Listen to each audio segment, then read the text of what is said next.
Computer's been a little spotty just in case I go out, by the way. I'll come back in.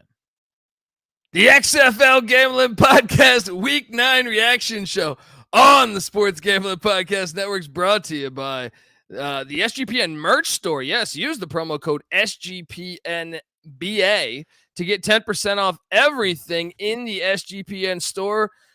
So go check that out. And remember, as always, to let it ride. Hey, what's up, you degenerate gamblers? This is Bill Burr, and you're listening to SGPN. Let it ride, baby.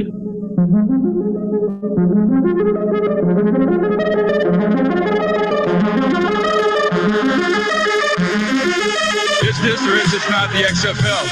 Yes, it is. Do I or do I not currently have a pulse? Yes, I do. Let's play football. This is the XFL. Welcome to the XFL Gambling Podcast Week 9 reaction show. Oh, we have had, well, only one more regular season week in the books. The playoff race is on fire. The league is on fire right now. I don't care how many times Dean Blandino rewinds it in fast speed. Don't go to slow-mo. It's not a problem. Look, if you're wondering just who the hell you're listening to, my name is Colby Swinging Database Dan, a.k.a. Pick Dundee. That's not a pick. This is a pick. He was raised in the land down under, where a man thinks on his feet, speaks with his fists, and lives by his wits. I'm probably drinking too much and celebrating too much and not sleeping. I would have killed a normal man, but no, that's gone. The medical advice I got from that was like being hit by lightning. Pretend it never happened and get on with your life. And you're nothing but a chameleon, lemon-headed, coward, terrorist pussy. And I'm after you, buddy. You're going to pay for it. Good night. Oh, I gave away a winning lineup on DFS. Only $15. But winning. All right. Feeling good about myself. All right. What a great week of action we had going. And, I'm excited for this playoff race. I am joined by my co-host. Look, the host of the Bottom Line Bombs podcast, which you should be subscribed to. They call him the man in the box, and he's the type of guy. He's the kind of guy that would drink a gallon of gasoline so he could piss in your campfire. You could drop this guy off at the Arctic Circle wearing a pair of bikini underwear without his toothbrush, and tomorrow afternoon he's going to show up at your poolside with $1 million smile and a fistful of pesos. I give you CJ Sullivan. How you doing, brother? Yes, happy Orthodox Easter to all who worship and celebrate here. Beautiful. I can't believe it. Week 9 in the books. Week 9 in the books. Stacking the money green in the chat. Yeah, I threw my entire intro off when he came in there with the extreme. Like, oh, God, Big Brother's watching. You're sitting there in a hotel in Spokane. What a wild weekend we had. A lot of great games there.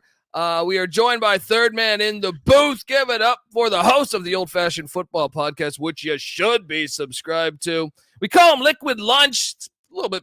I think like 10:15 his time in Iowa. Liquid Dinner, Liquid Nightcap, let's call him. Give it up for Justin Mark, a.k.a. J Mark. How you doing, brother? Doing fine. Little liquid dessert. How about that one? Yeah. You got it right here. There you go. Liquid aperitif. All right, let's go. Man, we had an exciting week of XFL action as we inch closer to the XFL playoff race, and stacking the money greens. He's a sharp when it comes to the XFL. 3-1 ATS.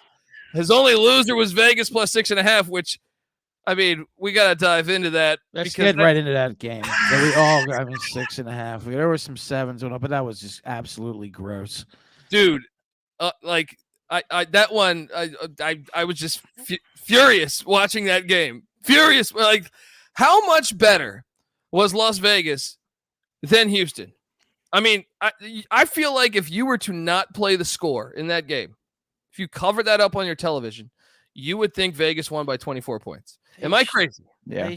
If they just took a knee from the second quarter on, they win this game. Just go down and don't hand them over the touchdowns like that. Literally just handing them not even a scoop and score, not a pick six. Here, you take this ball to the end zone. You guys need it. You have the home crowd. You need to get right. I mean, and Rod Woodson. I mean, I have a hard time, guys. I know we were busy in the Discord, sportsgamblingpodcast.com/Discord. Hop on in and talk extreme football with us at any time. But wow, I mean, it seems like each week I'm perplexed at Rod Woodson being a head coach in this league. This is a guy that I used to love watching Rod Woodson play ball. I want to see him be successful. But 4th and inches from midfield, and you punt, it wasn't even a full yard. You're already eliminated from the playoffs coming into Saturday. What are you doing? Opening drive, too. Nice statement. And, I mean, like with it, 2 plays later, Houston is on the 50-yard line. So it's like, what? I just don't understand the philosophy. Your season's over. If you want a chance to beat a playoff team and also kind of ruin their season a little bit as far as their home field advantage is concerned, you got to go for that 100 out of 100 times. J-Mark, I know you were putting in like a fucking driveway like you're Larry Bird over there this weekend. Did you catch this game? And also, please explain to the listeners out there what exactly you were doing this weekend.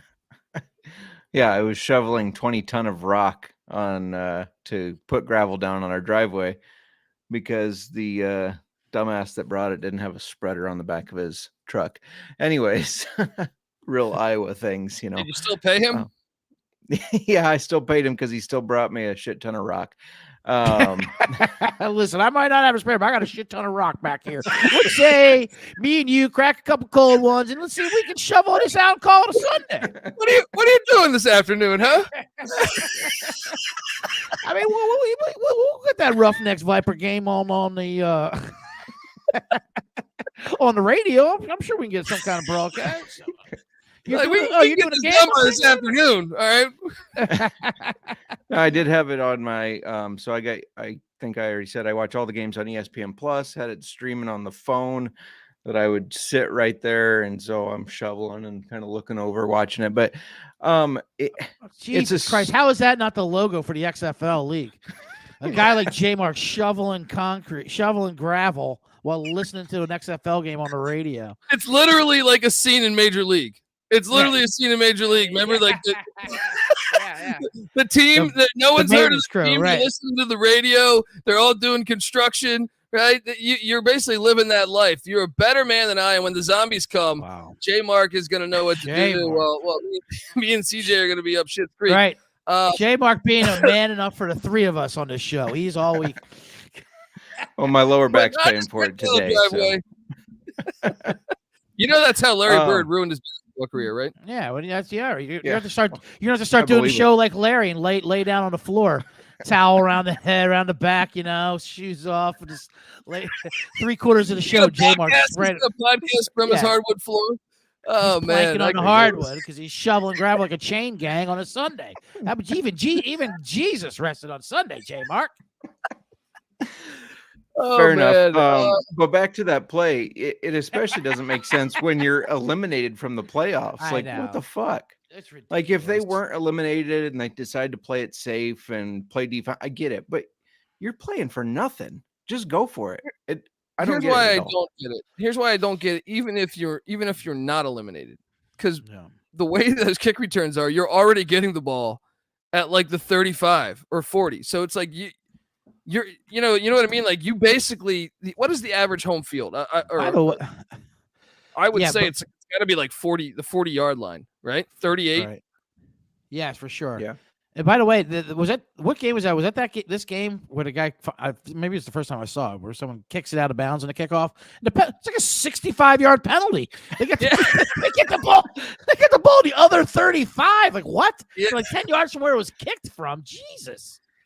Well, that becomes a strategy as the returner to just let the ball go. Oh, of course. You get out of bounds. It's a 70-yard penalty. It's the equivalent of your NBA timeout, as you like to rail on. Just move the ball all the way to the other end of the field. You kicked it out of bounds. All right. Hold on, we're going to talk more Vipers Roughnecks action, folks. right. But before we get to the rest of that, I want to tell you that the XFL Gambling Podcast Week 9 reaction shows brought to you by the brought to you by Underdog Fantasy. Yes, the NBA and NHL playoffs are here, folks. NHL, what starts tomorrow. And what better way to get down on some player prop parlays than over at Underdog Fantasy? Besides daily NHL, NBA, and MLB games, they've also got you covered for NFL best ball drafts with a guaranteed $500,000 in prizes. And yes, they do have XFL. Head over to UnderdogFantasy.com. Use that promo code SGPN for 100% deposit bonus up to $100. That's UnderdogFantasy.com. Promo code SGPN. All right, we are back talking extreme football. Yeah, I mean this game was absolutely mind-numbing. I feel like anyone that watched this game, I mean Vegas does this every week now.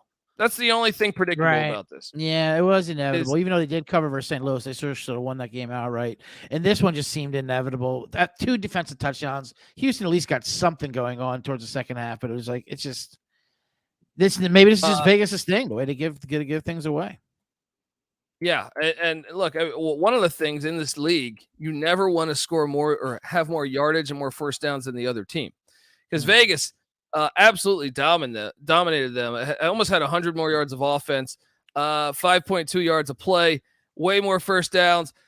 But when you do that, they were the 5th straight team to lose the game despite doing that. 6 of the last 8 games. The team that scores more, or I'm sorry, the team that not scores more, has more yards per play, has more first downs, loses the game. I find that fascinating because I've covered football for a long time, and I just feel like that is unbelievable. But Vegas, Vegas is good. I played, I had McClendon as my quarterback. Yeah, he's good. Great. He looks great. 249 yards, 2 touchdowns, has like another 50 on the ground. That guy's a beast. And I'm a bit worried that they're going to, me and CJ are hanging on to our Sea Dragons future, which we'll get to in a second. But, the Vegas plays at Seattle. I think that's going to be a game. You? Real quick, Sean Green there in the chat. Maybe yards don't matter. I know this is where we need Dolby databases, yardage only power rankings more than ever, so you can see through the mist. And who doesn't matter who is its players, and then we can rank teams by what really matters. Yardage doesn't matter. Like I think we have Orlando and Vegas as 1-2 in our rankings, basically, but it's all pure. Yeah, best pure yardage. League, Orlando and Vegas. All right. No, but look, honestly, pull up the NFL yardage rankings. All right, very rarely, in college football, the same thing. FCS, FBS, very rarely are your teams that are winning the yardage battles losing the games. You know what I mean? Like, yeah, it happens. It happens, but it's not very common. Unbelievable. I don't know what else. Is Houston the worst team in the league? I mean, Houston looks like the worst. They might be number 8 in my ranking. They're looking. There's no way. There's no way. This playoffs, the whole South, get the fuck out of here, man. I mean, Silvers look terrible. I have a future on Arlington. They're going to play Houston. I'm sitting all right. Agreed. I'm sitting all right now. Yeah, I know, absolutely. And I feel like Silvers only wanted to throw an interception if it was in the end zone. It's like, oh, Jesus, are we getting close to scoring? Oh, it must be. And then he would call his interception. Head over there. Time to turn this thing around. Yeah, Houston is really, I think, we'll get to our power rankings, but I think they're actually pretty bad right now. Let's hop over and talk about the other game. The Orlando Guardians heading to the Alamo Dome to take on the Brahmas. I didn't watch too much of this game. I went out to the bar and I actually demanded them put it on the USFL Generals game, which they did. Okay. Which they did, but I thought the NBA playoffs were going on. There's a Dodger game. I was like, I think it's a little. I don't think I'm going to be able to ask for a second television on the Guardians Brahmas. Now I did catch a little bit towards the end when I came home, but I'm surprised that the Brahmas put up that much yards of offense here. And I know I got some people DMing me saying, "You watching this Cone magic?" Cone was on fire. What did you catch this game, CJ? I did. Cone was amazing. It was gross. And Orlando did Dormady did his thing where he turned it over, and then I had the 1.5. It went off at 2. Of course, San Antonio wins by 2. I was hoping for the classic Terrell Buckley down 2, go for 1, trust your defense with 3 minutes to go, like he did last week, and we get the cover. But he actually went for 2. Well, if you're going to go for 2, go for 3 and go for the win at least. I don't know. Yeah. Come on. I mean, that pick 6 was huge. I caught that live. Yeah, there was. There was a bunch of that stuff. J-Mark, the Brahmas are still alive to win this thing. They are, and they've dropped to 30-1. We gave it out at 50-1. We said might as well take a stab on them. Yeah. But yeah, I don't think they make it in there. Cone did look good, but I got to say, Orlando's punter made a better pass than Cone has made all year. That 69-yard pass was beautiful. Like, amazing. You know, the offensive coordinator be like, who threw that? Who threw that? What are we doing? There was a Francois sighting too, and I didn't understand what were they doing with that, like platooning those two guys who hate each other, by the way. Right. That seemed to be when, because the Orlando opened up looking good, and when they started throwing Francois in there, I feel like that's when it started to fizzle out. Right. I don't get it. Dorman, I know we haven't seen this yet, where we've had someone demand a trade. Wait, we saw this in XFL 2.0 with Quentin Flowers, but no one traded for him. He realized that he had no value. He was like, I demand a trade. And they're like, okay, you're cut. Feel free to hit the open trade if you want. but I mean, if I'm Dormandy, you're like, dude, he's been one of the better quarterbacks in this league for the whole season. If you had, should we get to our quarterback power rankings? I feel like he's got to be high up there still. Yeah, all right. I would be like, dude, what's going on here? You guys, first off, falsely accused me of selling the playbooks, which was not true. Suspended me for that while you're investigating that, and then you're putting in Francois when I've had a pretty good offense past 4 weeks. I think 1 week, okay, I think the yardage spoke, but he had a lot of turnovers. But still, he's shown to be one of the better quarterbacks in this league. Terrell Bucket doesn't know what the fuck he's doing. Will he be back for a year or two, J-Mark?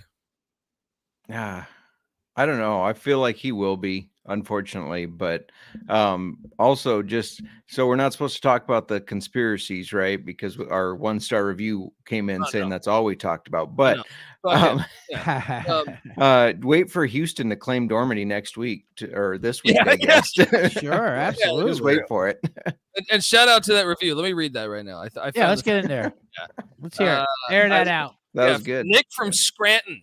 Shout out to Nick from Scranton. That's the IT guy in the office, right? I wish they talked about football, not the conspiracy. Had to turn off the latest episode after 15 minutes. They barely talked about the quality of football. No, we talked about the quality of football. That was part of the conspiracy. And instead trafficked in conspiracy theories about the league being rigged based on their hunches. What does they say? Based on hunches? Yeah, and whims. Yeah. Traffic in like we're QAnon or something. We're talking about Luis Perez getting shipped to Arlington. Relax. We're not talking about the fucking pizza joint for Christ's sake. I mean, show me a history where like the Patriots, having a down year and they just cut Tom Brady. You know what I mean? There's all of a sudden he's on the next playoff team, or whatever. Like, come on, in any sport, that raises questions. All right, our job is to be honest to the listener, and we were all shocked between all three of us. And we don't do anything. Saying, what the fuck is going on with this? Why is he on that team? You know what it is? He must be a Battlehawk fan. He must be absolutely for sure because his team was in charge, the benefactor of the conspiracy. Also, we don't do anything on whims. We do things on whiskey, maybe, but not whims. Yeah. Exactly.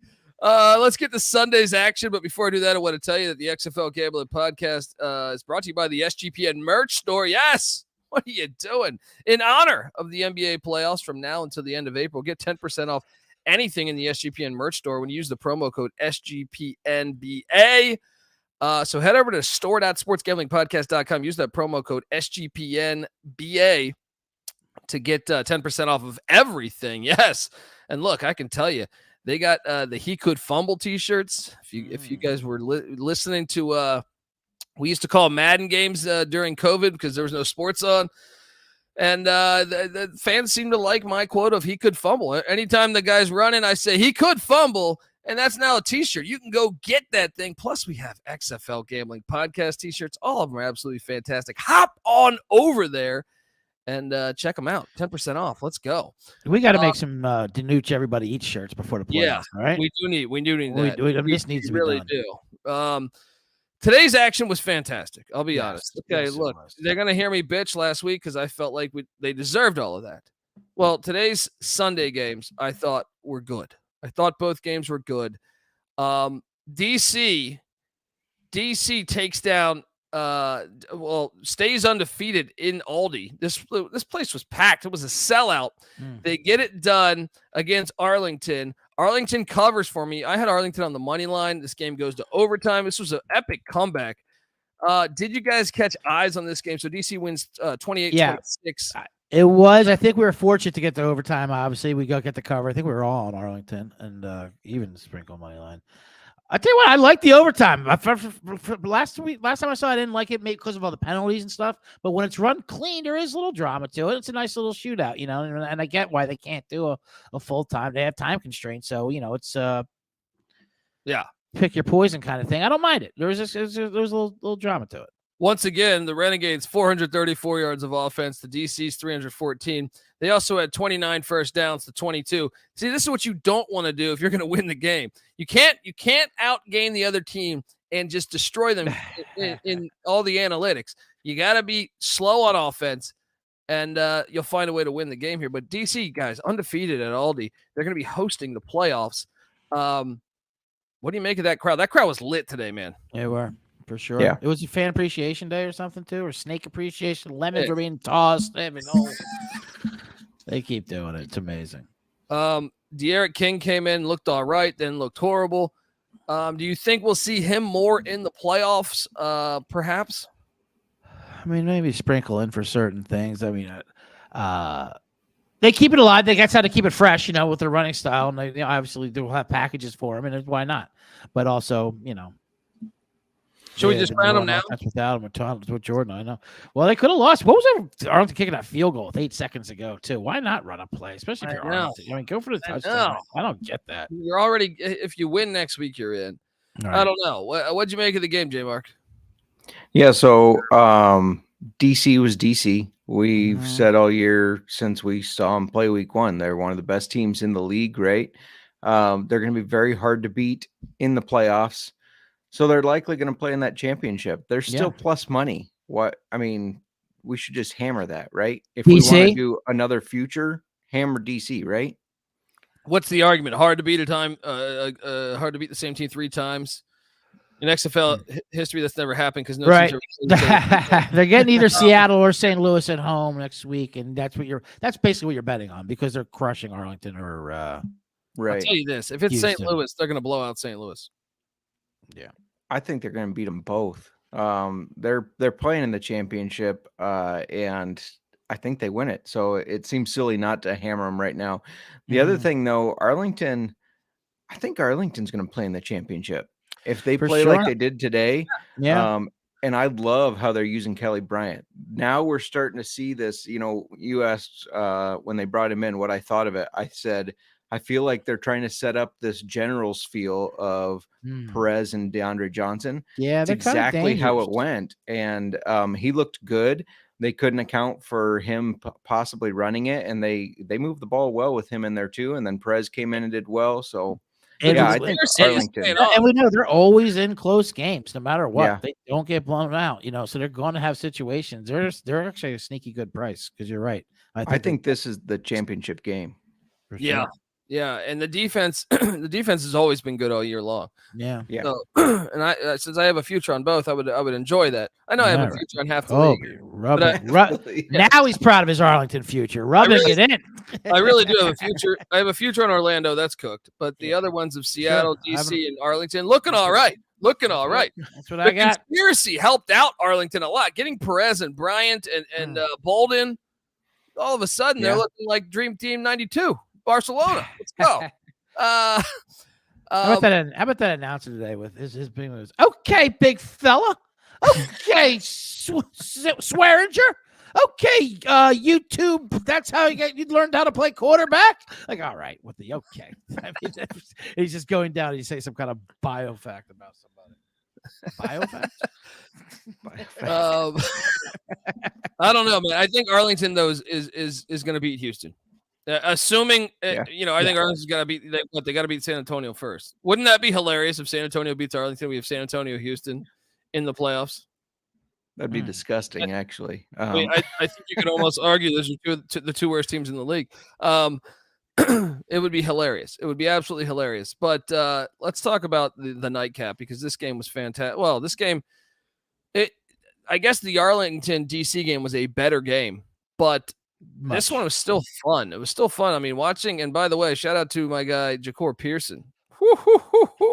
Amazing. Looking like fucking Rocket Ishmael back there, just absolutely killing it. What he had, that like 80-yard touchdown. That was awesome. Barry Sanders-like moves. And then we need to talk about Danucci running over a safety. To win the touchdown, seal the win. Oh my God! Between that and the USFL DeAndre Johnson play, I feel like we actually have quarterbacks playing quarterbacks again. It's been like 60 years. He towed the line of celebrating in front of a guy who just might have had a concussion or a spinal injury. Like he was like, because he did knock him back. He's flexing on him. I was like, wait a minute, he's not moving. Maybe I shouldn't be. Yeah, this might be a bad video if I'm dancing over a grave. That's the problem, honestly. Like, I've talked about this. Me and my brother would talk about this. Was like, they've made it so the defensive backs don't want to hit the quarterback or basically anyone trying to run into the end zone, right? Like. Yeah. I've seen it this weekend multiple times where they're kind of lightly trying to tackle. And that's what's hilarious about this play is now you have the quarterback who's laying the wood on the safety. Pretty soon safety, the defensive backs are going to be crying, they're going to be getting penalties, 15-yard penalty. You got to be nice to the defensive backs. But Danucci, I didn't know he had that in him, to tell you the truth, man. And then that was amazing. What's that? Oh, I was just saying, I don't want to compare that one to the DeAndre Johnson one because Danucci kind of got hit into the safety, so there was a little force of motion. DeAndre Johnson just ran straight at that guy, lowered his shoulder, and boom! That was awesome. Yeah, but Danucci though he did like taunt afterwards, which is hilarious because CJ, that was the same thing that got that guy ejected. Yeah. You see, when you're the quarterback, you can do that. When you're the cornerback and you talk shit for batting a ball away and stand over and flex, you're out of the game. Danucci gets a pass. Unbelievable. Danucci gets a pass because why? Because everybody eats. He tips the refs. He dukes the defense. He's putting $100. He's like De Niro, Jimmy Conway coming in and good for putting $100 in everybody's pocket. He keeps, gives the waiter $100 to keep the ice cold. You know what I mean? Danucci gives the ball to the ref. Danucci gives a ball to the defense. Everybody eats. Nobody's upset. Oh man. I mean, did you guys, by the way, did you enjoy our first ever week of two spring leagues going at it, Leno Letterman style? I thought it was fantastic. I mean, I would have enjoyed it more if I wasn't hauling so much rock, but yeah, if you weren't hauling so much rock. Just saying. But when I was able to catch both, like the last nights when they had two at the same time, being able to watch both games, I mean, as a spring football junkie, that was great. Loved it. Yeah, it was fantastic. All right. Well, look, let's get to our anything else you guys want to touch on as far as these games? How about we take a quick look at what our week 10 is going to look like in the Extreme Football League. You got Orlando taking on St. Louis. Once again, St. Louis wins. Now, here's the thing. Seattle, I think, holds the advantage with scoring, correct? Well, it's points for. That's why they kicked the field. They kicked the field goal at the end of the game to make it run up the score to make it 30-12. Love it. It's a combination of points for and points against, I guess, which is. But I still think they would. I still think I saw someone tweet this. I haven't. I saw it like 30 minutes before we did this episode. Mm-hmm. Didn't have time to go through and see what that difference would be. But I would think if the tweet was accurate that I read, that Seattle has the upper hand. Yeah, correct. Which then makes this one interesting because Orlando's not known for their defense. They just gave up like over 300 yards to the fucking Brahmas. All right, that's bad. St. Louis might be able to drop a 40-piece on Orlando. Yeah. Then you have Seattle is going to be hosting on Sunday Vegas. which, both teams, I actually think that's a game. I think Seattle, I know Seattle fans are happy, That's but what I was going to say. Seattle better worry about just getting that win. First of all, I agree. They should have lost to Vegas in the game in Vegas. I mean, granted, it's a different situation, different quarterback, but I mean, Vegas could beat anybody right now. They just don't want to do it. Apparently, they actively choose not to do it in the fourth quarter. So they do. Seattle does have that going for them. So essentially Saturday, Rod Woodson refuses just to learn, like in life almost. He hasn't advanced anything. What is he doing? How bad was time management across the board, by the way, in all these games? It's just disgusting. Orlando at St. Louis Saturday, DC at San Antonio. I guess that game's actually meaningful because San Antonio. Right. I mean, does DC actually rest their starters here? Now they've clinched. Now they have everything. Mm-hmm. They might. They might. Would. I'd definitely rest Abram Smith. Why would you work him? And they definitely had other running backs going. So Arlington Arlington wins, they're in.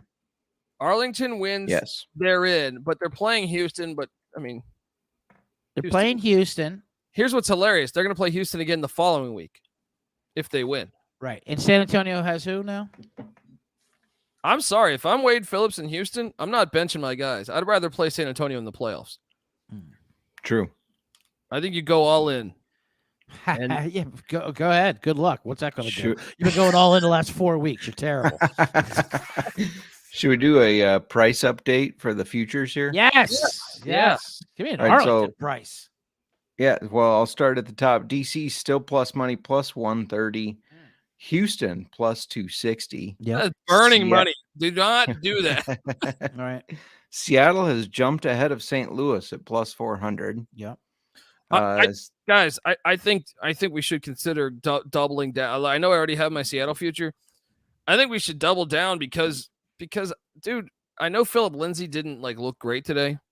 Right. He had a couple 2-point conversions, but I feel like that team is coming along some. I feel like just their overall, remember they barely lost to DC twice, getting plus 400.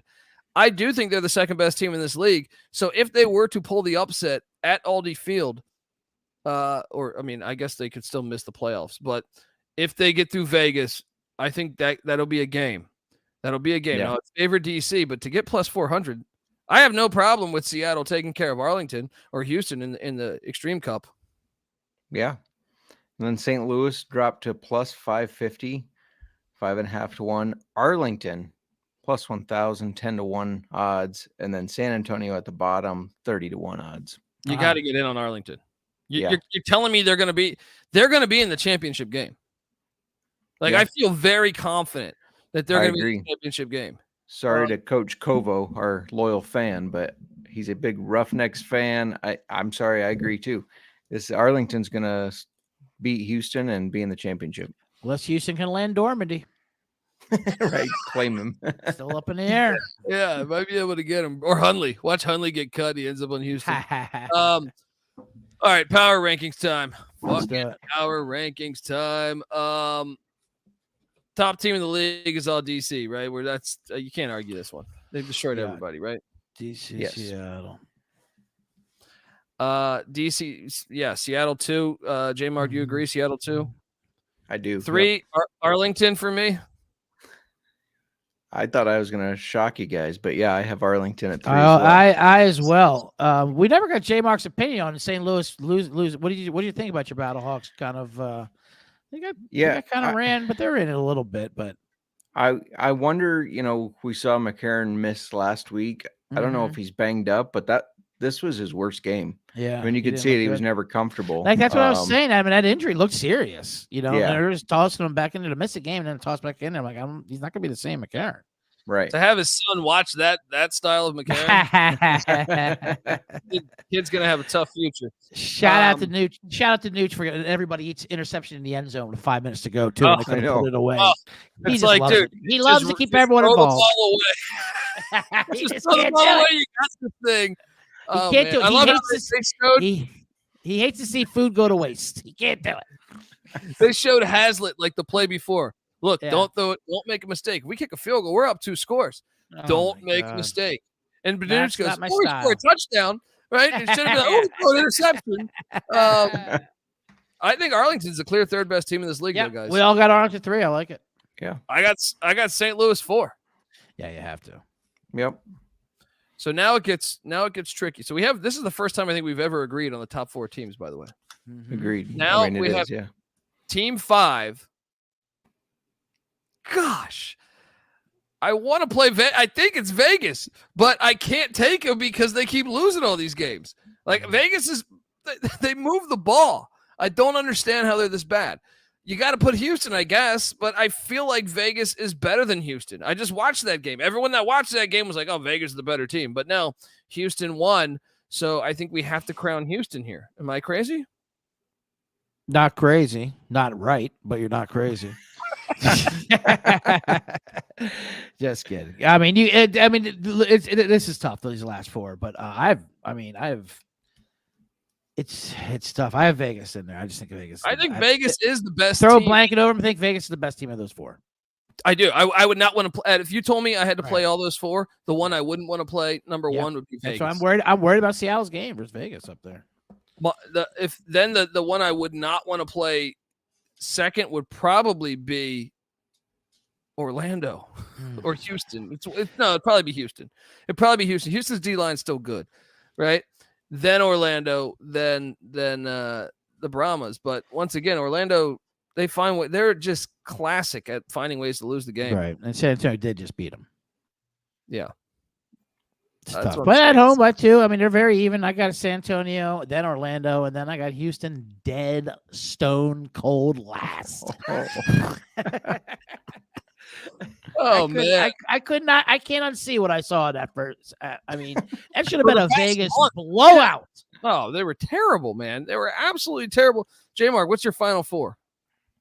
Yeah, so I do have Houston. I think the defense is better and the coaching. I can't give Vegas that 5th spot because of the coaching. So I got Houston, Vegas, San Antonio, and Orlando. Just they can't seem to win these games. And again, coaching is terrible. Yeah, the coaching is so bad. Woodson and Buckley, what a combo That's that true. is. They're just awful. That's why I wonder if they go out this offseason. I know they're owned by just one guy, but at the same time, I feel like, we saw the situation in the USFL, Kirby Wilson with the Maulers. I don't know what happened there, but I feel like they're like, dude, you kind of got to go, right? Yeah. We want the Maulers to be a little more competitive, but I don't know. I mean, I feel like maybe they'll be a little more lenient because they know they didn't have coaching experience coming into the season. Like Rod Woodson really didn't have much coaching experience. He was like a DB coach for the Raiders for like 2 years, right? But like a long time ago. But he's Rod Woodson. He's top 75 player of all time, whatever. That's what I'm saying. So maybe you give him the benefit of the doubt, saying he can adjust. He did tell that woman ref that you've never played the game. That was fantastic. Yes. It was absolutely hilarious. because look, I'm going to back Rod Woodson on this, and I saw some people coming at him for that statement. That was a terrible call. Now, they picked up that flag. So, but I love that when she's like arguing with him. He's like, you never played the game. Get out of here, right? But it's true because the guy's still and I get why it's a hot button thing. You don't want to say that because especially the woman. But like he's just arguing with the ref. If anything, it would be sexist to not say that to her. That means he's holding back what he wants to do to curse her out for making a bad call. He doesn't mean it. It's just heated emotion, whatever what you're saying. You say to upset her. He would have said that to a guy ref too. That's never played the game because the reality is the game's that fast, and they're jocks. They bully all of us. Should be happy that's all he's doing to a lady ref. Is just bullying her for not being a player. What game are you guys before we get out of here? What game are we most excited to see next week? So we got, like I said, Saturday Orlando at St. Louis, DC at San Antonio, Sunday Houston at Arlington, Vegas at Seattle. It's Vegas at Seattle, correct? Yeah, San Antonio playing there again? You said San Antonio's getting DC, and they might get arrested. DC, yeah, I don't want to watch that. Arlington, Houston's kind of interesting, just because I'm curious what Arlington can do, and the fact that they're going to play each other the following week, or like what you said, will Houston go all in, whatever the hell that means, to try to get San Antonio into the playoffs, and be able to use it. It can be bad, though, kind of like a similar situation with the Patriots and Giants. The Patriots undefeated year when they played that final week of the season, and they both went at it, and the Giants, they lost, but it was close. Like, we can play these guys. I think that's what's going to happen. It's almost not a win-win. Like, you can only lose situation for Houston in that game, I think. Because if you try to play them and beat them and you don't, that's a mental edge that you're giving up. But if you just like don't let them, let them win, then you still have that mystery going on. Yeah. Yeah. So- I mean, I guess you can make a case for that. What's up, Jay? So the answer is still Seattle, Vegas. So Correct me if I'm wrong, but every single game has playoff implications, right? I believe so. That's- Yeah. Yeah. That's Yeah. fantastic football, is it not? I It's mean, how That I is true. how That's I- every great. single game matters. Finally, it matters. It took week Yeah. 10, but finally something matters. how ironic. Yeah. Let's start the conspiracy thought again. I want another one star. I All right. know.